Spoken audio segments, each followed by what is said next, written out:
ये आकाशवाणी रायपुर है। प्रादेशिक समाचार बुलेटिन के साथ मैं विभाष कुमार झा।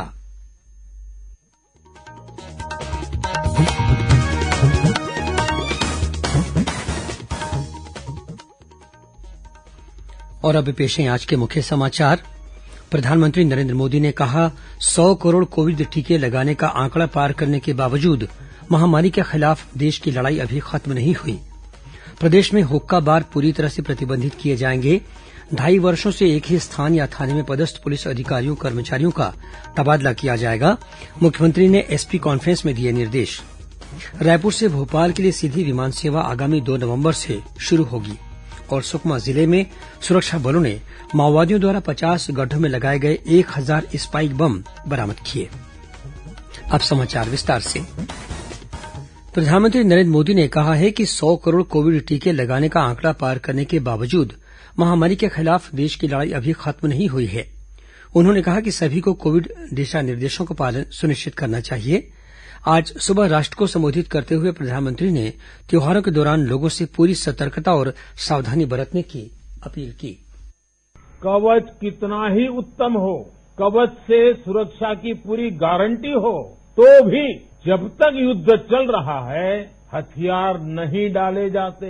मेरा आग्रह है कि हमें अपने त्योहारों को पूरी सतर्कता के साथ ही मनाना है। और जहां तक मास्क का सवाल है, मेरा इतना ही कहना है, जैसे हमें जूते पहन करके ही बाहर जाने की आदत लग गई है ना, बस वैसे ही मास्क को भी एक सहज स्वभाव बनाना ही हो। जिनको अभी तक वैक्सीन नहीं लगी है वो इसे सर्वोच्च प्राथमिकता दें। जिन्हें वैक्सीन लग गई है वो दूसरों को प्रेरित करें। मुझे पूरा भरोसा है कि हम सब मिलकर प्रयास करेंगे तो कोरोना को और जल्द हरा पाएंगे। आप सभी को आने वाले त्योहारों की एक बार फिर बहुत बहुत शुभकामनाएं। प्रधानमंत्री ने कहा कि भारत का टीकाकरण अभियान सबका साथ, सबका विकास, सबका विश्वास और सबका प्रयास इस नारे का एक जीवंत उदाहरण है। देशव्यापी टीकाकरण अभियान के तहत अब तक 100 करोड़ 59 लाख से अधिक कोविड टीके लगाए जा चुके हैं। केंद्रीय स्वास्थ्य मंत्रालय ने बताया है कि कल 61,27,000 से अधिक टीके लगाए गए। इस बीच छत्तीसगढ़ में कोरोना वैक्सीन की पहली डोज लेने वालों की संख्या 1.5 करोड़ को पार कर गई है। वहीं प्रदेश में 66 लाख से अधिक लोग दूसरी डोज भी लगवा चुके हैं। स्वास्थ्य विभाग के अनुसार पहली और दूसरी खुराक को मिलाकर प्रदेश में अब तक 2 करोड़ 22 लाख से ज्यादा टीके लगाए जा चुके हैं। इस बीच दुर्ग जिले में कोरोना संक्रमित मरीजों की संख्या फिर से बढ़ने लगी है। कल एक ही दिन में 13 कोरोना पॉजिटिव मरीज मिले हैं। स्वास्थ्य अधिकारियों ने त्योहार को देखते हुए लोगों से कोरोना संबंधी बचाव के निर्देशों का पालन करने की अपील की है। मुख्यमंत्री भूपेश बघेल ने कहा है कि प्रदेश में हुक्का बार पूरी तरह से प्रतिबंधित किए जाएंगे। उन्होंने प्रदेश में नशे के कारोबार को रोकने के लिए कड़ी कार्रवाई करने के निर्देश दिए हैं। आज राजधानी रायपुर में पुलिस महानिरीक्षकों और पुलिस अधीक्षकों की कॉन्फ्रेंस को संबोधित करते हुए मुख्यमंत्री ने कहा कि छत्तीसगढ़ में अन्य राज्यों से नशीले पदार्थों की अवैध बिक्री और तस्करी को रोकने के लिए कड़ी कार्रवाई की जाए। श्री बघेल ने कहा कि पिछले कुछ समय से यह देखा गया है कि पड़ोसी राज्यों से यहां गांजे की तस्करी के मामले लगातार पकड़े गए हैं। इस तरह की कार्रवाई में और तेजी लाने की जरूरत है ताकि नशे के कारोबार को पूरी तरह से रोका जा सके। उन्होंने नशीले पदार्थों के कारोबार पर प्रभावी रोकथाम के लिए ओडिशा, मध्यप्रदेश और राजस्थान जैसे सीमावर्ती राज्यों के अधिकारियों के साथ आईजी और एसपी को बैठक करने के निर्देश भी दिए। मुख्यमंत्री ने कहा कि आईजी और एसपी हर हफ्ते आम जनता से मुलाकात कर मौके पर ही उनकी समस्याओं का निराकरण करेंगे। उन्होंने कहा कि पुलिस का जनता से जुड़ाव होना और उनका विश्वास जीतना बेहद जरूरी है।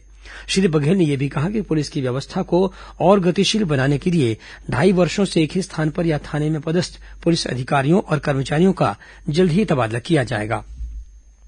मुख्यमंत्री ने कहा कि सांप्रदायिक और अराजक तत्वों को पहचानने की जरूरत है। इन घटनाओं पर रोक लगाने के लिए मुख्यमंत्री ने सभी पुलिस अधीक्षकों को अपने जिले में गुप्तचर सूचना तंत्र को और बेहतर ढंग से विकसित करने का सुझाव दिया। पुलिस अधीक्षक हर जिले में सोशल मीडिया की निगरानी के लिए विशेष दल बनाएं। साथ ही सोशल मीडिया में अफवाह फैलाने वालों की पहचान कर उनके खिलाफ कड़ी कार्रवाई करें। मुख्यमंत्री ने सभी एसपी और आईजी को अपने क्षेत्रों में धोखाधड़ी करने वाली चिटफंड कंपनियों के पदाधिकारियों को तत्काल गिरफ्तार करने के निर्देश दिए। कॉन्फ्रेंस में गृह मंत्री ताम्रध्वज साहू, कृषि मंत्री रविन्द्र चौबे, मुख्य सचिव अमिताभ जैन, गृह विभाग के अपर मुख्य सचिव सुब्रत साहू और पुलिस महानिदेशक डीएम अवस्थी सहित संबंधित विभागों के वरिष्ठ अधिकारी भी उपस्थित थे।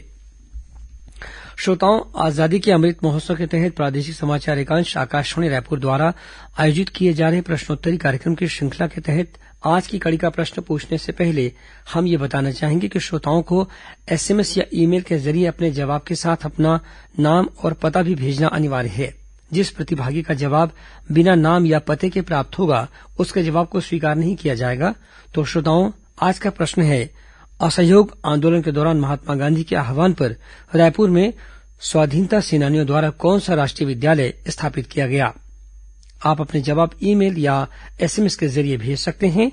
ये जवाब ईमेल आईडी raipurasawal@gmail.com पर या फोन नंबर 9424208182 पर एसएमएस के जरिए भेज सकते हैं।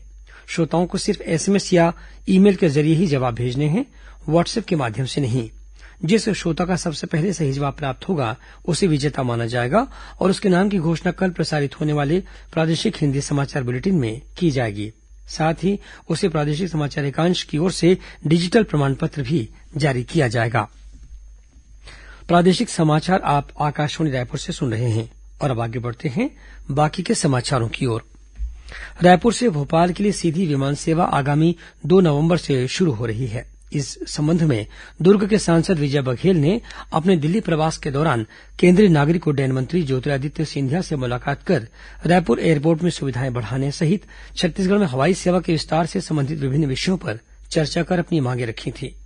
रायपुर और भोपाल के बीच सीधी विमान सेवा शुरू करने के लिए श्री बघेल ने केंद्रीय मंत्री श्री सिंधिया के प्रति आभार व्यक्त किया है। सुकमा जिले में सुरक्षा बलों ने माओवादियों द्वारा 50 गड्ढों में लगाए गए 1000 स्पाइक बम बरामद किए हैं। मिली जानकारी के अनुसार केंद्रीय रिजर्व पुलिस बल सीआरपीएफ और जिला पुलिस बल का संयुक्त दल अरलपल्ली इलाके में तलाशी अभियान पर निकला हुआ था। इसी दौरान माओवादियों द्वारा गड्ढे में छिपाए गए इन स्पाइक बमों को बरामद किया गया। राजनांदगांव जिले के मलेदा कैंप में तैनात भारत तिब्बत सीमा पुलिस आईटीबीपी और छत्तीसगढ़ सशस्त्र बल सीएएसएफ के 21 जवान विषाक्त भोजन के सेवन से बीमार हो गए। इन सभी जवानों का खैरागढ़ के सामुदायिक स्वास्थ्य केंद्र में इलाज चल रहा है। खैरागढ़ के विकासखंड चिकित्सा अधिकारी ने बताया है कि सभी जवानों की हालत खतरे से बाहर है। एक भारत श्रेष्ठ भारत अभियान के तहत गुजरात के 4 सदस्यीय पत्रकार दल ने कल भिलाई इस्पात संयंत्र का भ्रमण किया। दल के सदस्यों ने ब्लास्ट फर्नेस, प्लेट मिल, यूनिवर्सल रेल मिल के कार्यों के साथ ही इस्पात निर्माण की पूरी प्रक्रिया का अवलोकन किया। इस मौके पर संयंत्र के जनसंपर्क शाखा के महाप्रबंधक जैकब कुरियन ने पत्रकार साथियों को भिलाई इस्पात संयंत्र के इतिहास और उपलब्धियों की संक्षिप्त जानकारी भी दी। लाइलाज बीमारी प्रोजेरिया से ग्रस्त गरियाबंद के आदिवासी युवक शैलेन्द्र को आज गरियाबंद जिले का प्रतीकात्मक रूप से कलेक्टर बनाया गया। इसके बाद जिला प्रशासन ने उन्हें रायपुर लाकर मुख्यमंत्री से उनकी मुलाकात कराई। मुख्यमंत्री ने शैलेन्द्र को अपने हाथों से मिठाई खिलाई और सभी पुलिस अधिकारियों से उनका परिचय कराया। 16 वर्षीय शैलेन्द्र गरियाबंद जिले के रसेला हाई स्कूल में 11वीं के छात्र हैं। कुछ खबरें संक्षेप में सुन लीजिए। राजनांदगांव जिले में प्रधानमंत्री फसल बीमा की राशि की मांग को लेकर छुईखदान क्षेत्र के दरबान टोला के किसान आज कलेक्ट्रेट पहुंचे और उन्होंने प्रशासन को ज्ञापन सौंपा। बीजापुर जिले के खाद्य अधिकारी बीएल पद्माकर ने जिले के गोरला पंचायत में संचालित शासकीय उचित मूल्य की दुकान पर उपभोक्ताओं को मिलावटी चावल देने की खबर को भ्रामक और असत्य बताया है। राजनांदगांव जिले के बागनदी इलाके में स्कूली बच्चों ने शिक्षकों की भर्ती की मांग करते हुए चक्काजाम किया। कलेक्टर तारनप्रकाश सिन्हा ने बच्चों से चर्चा कर उनका आंदोलन समाप्त कराया और जिला शिक्षा अधिकारी को तत्काल 2 शिक्षकों की व्यवस्था करने के निर्देश दिए। अंबिकापुर मेडिकल कॉलेज में पिछले दिनों 8 नवजात शिशुओं की मौत के बाद अस्पताल में बच्चों के आईसीयू में 2 अतिरिक्त डॉक्टरों की ड्यूटी लगाई गई है। धमतरी जिले के सिहवा इलाके में पिछले कुछ दिनों से घूम रहे तेंदुए को वन विभाग की टीम ने पकड़ लिया है। फिलहाल इस तेंदुए को पिंजरे में बंद कर सिहावा थाने में रखा गया है। कोरजा जिला मुख्यालय बैकुंठपुर में आपदा प्रबंधन और जिला प्रशासन की टीम ने लोगों को बाढ़ से बचाव के तरीके बताए। साथ ही बाढ़ में फंस जाने पर अपनी और लोगों की जान बचाने के उपाय भी बताए। जांजगीर चांपा जिले के चंद्रपुर में महानदी के ऊपर एक ट्रेलर की टक्कर से मोटरसाइकिल सवार 2 लोगों की मौत हो गई, वहीं एक महिला घायल हो गई। रायपुर के व्यवहार न्यायालय परिसर में 24 अक्टूबर को विधिक सहायता शिविर का आयोजन किया जाएगा। रायगढ़ में भी इसी दिन विधिक सहायता शिविर लगाया जाएगा।